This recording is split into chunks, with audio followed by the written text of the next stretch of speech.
ఇక నుంచి ఈ ఇల్లే మీ ఇల్లు అనుకో. అట కుదరదే తల్లి. నేను రోజూ మా గుడానికి పోవాలా, రోజూ ఆ కొండదేవరికి పూజలు చెయ్యాలా? ఆ పూజలేదో ఇక్కడే చేసుకో. అట్టా కుదరదే తల్లి. మాదంతా వామాచార పూజలు. నేను రోజూ గూడానికి పోవాల్సిందే. అక్కడ ఆ కొండదేవర్ని పూజించాల్సిందే. ఆ పూజనిక్కడి నుండి చేసుకోవడం కుదరదే తల్లి.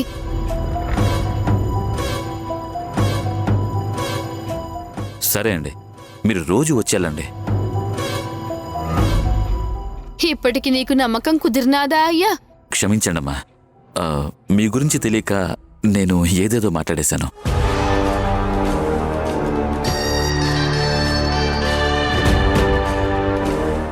తప్పకుండా వస్తావు కదా? తప్పకుండా వస్తానే తల్లి.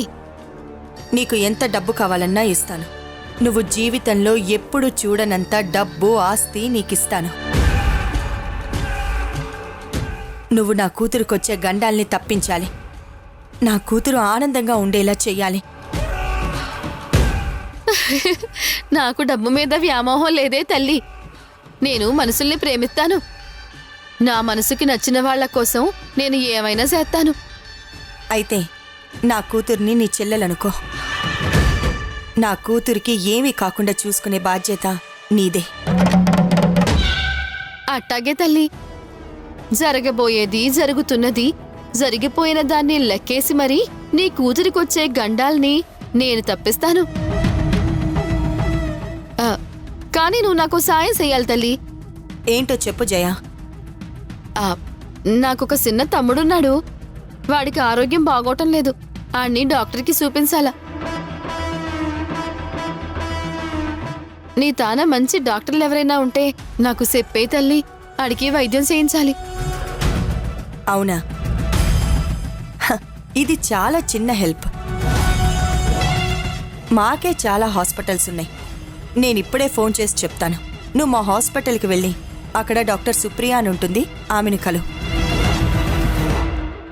ఆవిడ సీనియర్ డాక్టర్. పిల్లలకి ఎంత పెద్ద నయం కాని రోగాలొచ్చినా ఆవిడ చిటికలో నయం చేస్తుంది. ఆమె చెయ్యి చాలా మంచిది. నా తమ్ముడికి నయమైపోతే నేను నీకు రుణపడిపోతానే తల్లి. రేపే వెళ్ళి నా తమ్ముడికి ఆడ చూపించుకుంటానే.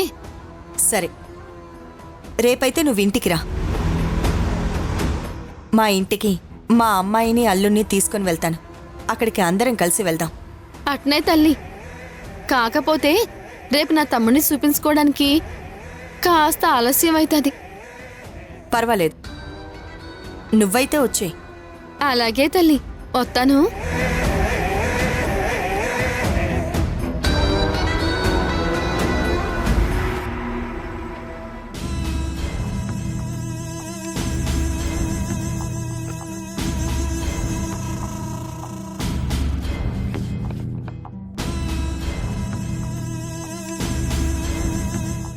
ఏంటి ఇందాకటి నుంచి హాల్లో అటు ఇటు తిరుగుతూనే ఉన్నావు? వాకింగ్ చేస్తున్నావా? నీకలా అనిపించిందా అమ్మా? నేనిక్కడ టెన్షన్తో చస్తున్నాను. దేని గురించి?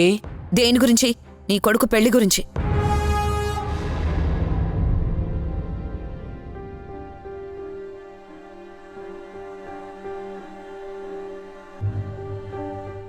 యశోద తన జీవితం గురించి ఆలోచించకుండా నలుగురు ఏమనుకుంటారో, మా అమ్మ ఏమనుకుంటుందో అనే ఆలోచిస్తుంది.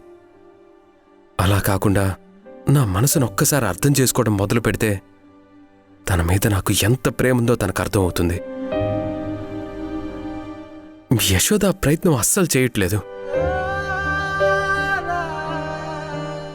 యశోద పెళ్లి కొప్పుకుంటే తనని పెళ్లి చేసుకోవాలి. తను ఇన్ని రోజులు పడిన కష్టాలు, బాధలు చాలు. ఇక నుంచి తనని నేను సంతోషంగా చూసుకోవాలి.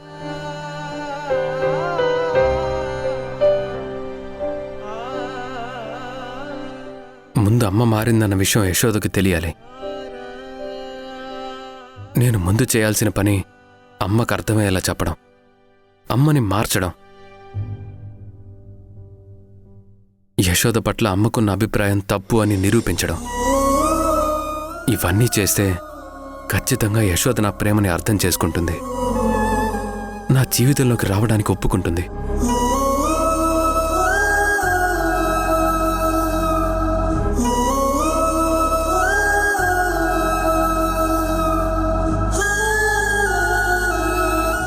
ఇప్పుడు నన్ను ఈ గెటప్లో హరి గుర్తుపడతాడో లేదో చూద్దాం.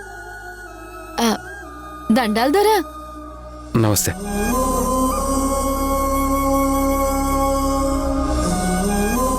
కుర్రో కుర్రు కొండ దేవర పలుకు.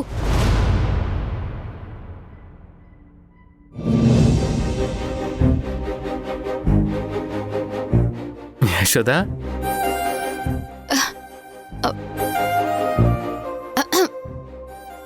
అలా ఎలా గుర్తుపట్టేశావు హరి? నువ్వే గెటప్ వేసుకున్నా నేను గుర్తుపడతాను. నిన్ను గుర్తుపట్టడానికి నీ మొహం కూడా చూడాల్సిన అవసరం లేదు నాకు. నీ కళ్ళు చూస్తే చెప్పేస్తాను. అబ్బో, నువ్వు చాలా ఇంటెలిజెంట్ అని మరోసారి ప్రూవ్ చేసుకున్నావు. సరే, ముందు మనం ఇక్కడి నుంచి వెళ్ళాలి. ఎవరన్నా చూస్తే ప్రమాదం. పద.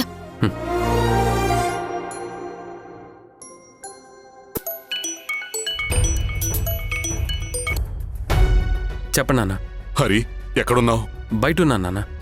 నువ్వు ఎక్కడున్నా సరే ఉన్న పలంగా ఇంటికి రా. ఏమైంది నాన్న?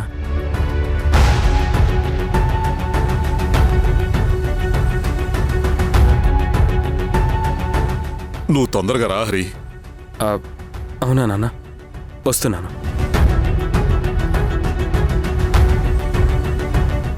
ఏమైంది హరి? నాన్నమ్మని డిశ్చార్జ్ చేసి ఇంటికి తీసుకొని వచ్చారంట. అవునా? పూర్తిగా తగ్గిపోయిందా? ఇప్పుడు ఎలా ఉందట? అందరినీ గుర్తుపడుతోందా? లేదు యశోద, నాన్నమ్మ ఇంటి దగ్గర గొడవ చేస్తుందంట. అమ్మకి నాన్నకి కంట్రోల్ అవ్వట్లేదని నాకు కాల్ చేశారు. మనం వెంటనే వెళ్ళాలి. వెళ్దాం హరి. కానీ ఇప్పుడు నేను ఈ అవతారంలో ఉన్నాను కదా. ఇలా వచ్చానంటే అత్తయ్య నన్ను ఇంకెన్ని మాటలు అంటుందో. నేనున్నాను కదా, ఏమీ అనదులే. ఇంటికి వెళ్ళగానే తీసేద్దు గాని. సరే.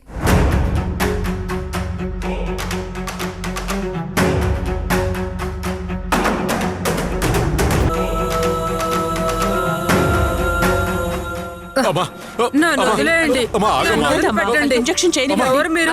ఆగండి. మీరేం చేస్తున్నారు? అయ్యో, నన్ను కాదమ్మా. వదిలిపెట్టండి. చేయించుకోమ్మా. వదిలేయండి. పద. నా మాట వినండి. ఆగమ్మా. ఏం కాదు. అత్తయ్య, మా మాట వినండి. అమ్మా, ఉండండి అమ్మా. అమ్మో. నా మాట నన్ను వినండి. వదిలిపెట్టండి. ఇంజెక్షన్ ఎవరు మీరు? చేయించుకోమ్మా. మీకేం నేను కాదు. వెళ్ళిపోతా. ఇంజెక్షన్ చేయించుకోండి. నన్ను వదిలిపెట్టండి. చేయండి, డాక్టర్. నేను పిచ్చిదాన్ని కాదు. అమ్మమ్మ, నేను వచ్చేసానుగా. యశోదని వచ్చేసాను.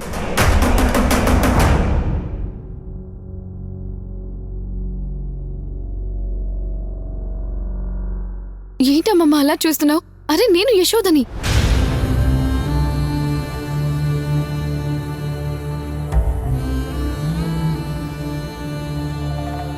ప్రియమైన ఈటీవీ ప్రేక్షకులకి నమస్కారం. మన జీవన తరంగాలు సీరియల్ని ఆదరిస్తున్న ప్రేక్షకులకు మాతో కలిసి నటించే అద్భుతమైన అవకాశాన్ని ఈటీవీ కల్పిస్తోంది.